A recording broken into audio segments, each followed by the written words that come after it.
Hey, John Molnar here, Libertarian candidate for Utah's 4th District Representative in the United States Congress for the year 2020. And today we're here to talk about our agenda. Number one on the list. We're getting started right here at the beautiful Saratoga Springs Marina.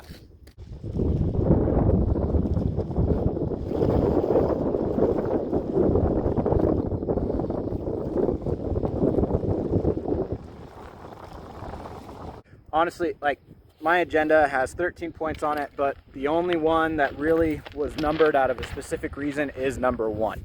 And that's because I think it's the most important one. It's also my only campaign promise of voluntarily abiding by it until we can get it signed into law.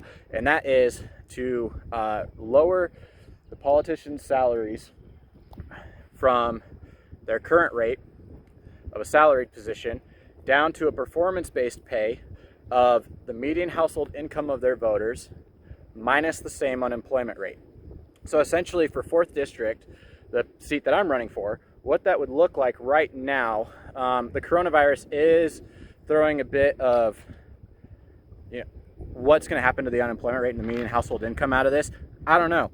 So this might be a little bit old information, but we're going to use the most recent I could find of the median household income for 4th District being about $74,000 a year, and the unemployment rate being roughly 3% a year, which would make the salary, instead of, with the unemployment rate in there, would bring the salary down to around $70,000 a year, which is about a $100,000 cut from the current salary of Congressman McAdams at $174,000 a year. So essentially that's what it does. Why I went that way is because of a few reasons. One, our politicians are supposed to represent us, not rule over us, and I'm not quite sure how politicians argue the fact that they represent us when they make more than double the income of their representatives. It's hard for somebody making $174,000 a year to understand what it's like for somebody making $50,000 a year.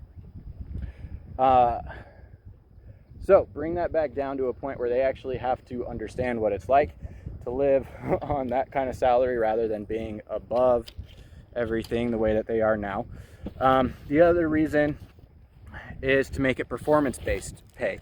Salary pay, and there's a lot of people who like salary pay, and there's a lot of people who don't. I'm one of those who doesn't like salary-based positions.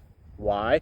Because of the fact that the people who work them will get paid whether or not they actually work. Whereas a performance-based pay, similar to a commission-based pay, you only get paid when you actually work.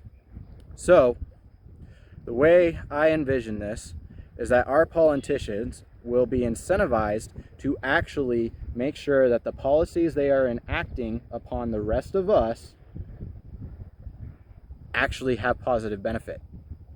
Because right now we have the government shutting down all kinds of industries, pretty much our entire economy, all for this coronavirus. Is that a good idea? Is it a bad idea? There's a lot of discussion on whether or not it is. But I know I would have a lot more,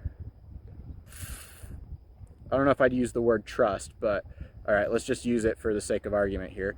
And hold on.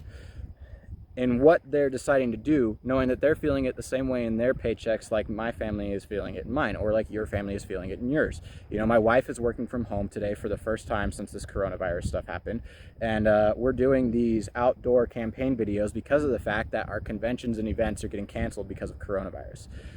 The politicians are still doing whatever they do, and they're still getting paid for it, while a lot of people I know are out of work, or their jobs are on hold, and they're wondering when they're going to be able to make money again. And that brings us to the unemployment rate part of this. And the reason the unemployment rate needed to be factored in was because of the fact that politicians, if you tell them that the median household income is what is going to determine their pay, there's a very good chance that you will get some people in there going, well, let's raise the federal minimum wage up to something ridiculous, like say $300 an hour, because it benefits them. Well, that would shut down a lot of small businesses and other things like that can't afford to pay their employees the rates of attorneys. So in order to balance that out from the politicians just insisting on a federal minimum wage rate hike in order to put money into their own pockets, you factor in the unemployment rate so that it then cancels out any bad policies that way. So then you have to not only make the people or make sure that the people are able to make more money and aren't hurting their economy, but also you're making sure that the people aren't losing jobs, and that is very important. So anyways, I'm about done putting this fishing rod together, and I think that basically covers it. It's not too complicated. Like I said, this is my one promise as a candidate, and I'm not making any more because I can only promise what I myself can do. And as far as getting this agenda pushed, the best way to do it that I see is going to be through leading by example, and that's why I'm voluntarily going to take this pay cut if elected as your representative to the 4th District seat in the United States Congress, is because of the fact that lead by example. Take that voluntarily and set the example in Congress that this is something that can be done. We can pay our people and they actually work better for us. They can make more money or they can make less money. It just depends on how their performance goes and how everything actually performs in our economy. It's not that complicated. Like I said, it's supposed to be just a simple step in the right direction. And hopefully by having, if this is something you agree with, hopefully you agree that having somebody in there who will do it voluntarily will help set the example to put pressure on the other politicians by getting their voters going, hey, there's this guy out in Utah who's taking $100,000 less a year or more, because if coronavirus really does hurt the economy, I mean, it's going to affect my pay too going into this.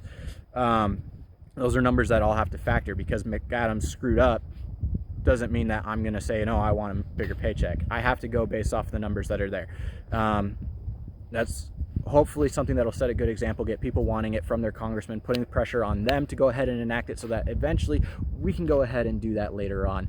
I think when I crunched out the numbers on this one, I don't have my notebook in front of me, I should have brought it, but I think it was something around $55 million a year. $55 million a year, I think is what it was, that it came out in savings if we did this roughly just using the 4th District's numbers. Obviously that number will vary depending on each individual district. That I wasn't going to sit down and crunch the numbers for. I just took mine and broadly applied it to everybody, to all, I think it's 535 members of Congress between the Senate and Congress. So just with them alone, that would be saving the American public around $55 million a year.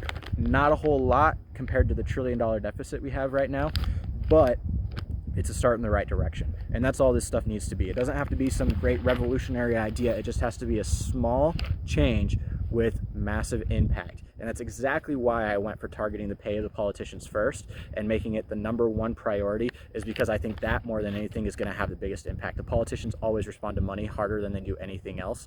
And so it's time we go after their paychecks. I don't feel like they represent us. I don't feel like I get the feeling from a lot of you that you feel like your representatives, no matter if you're Democrat, Republican, dead center, they're not really representing us. It's time we bring that back to representing the people rather than being the kings and queens that they think they are up there in DC.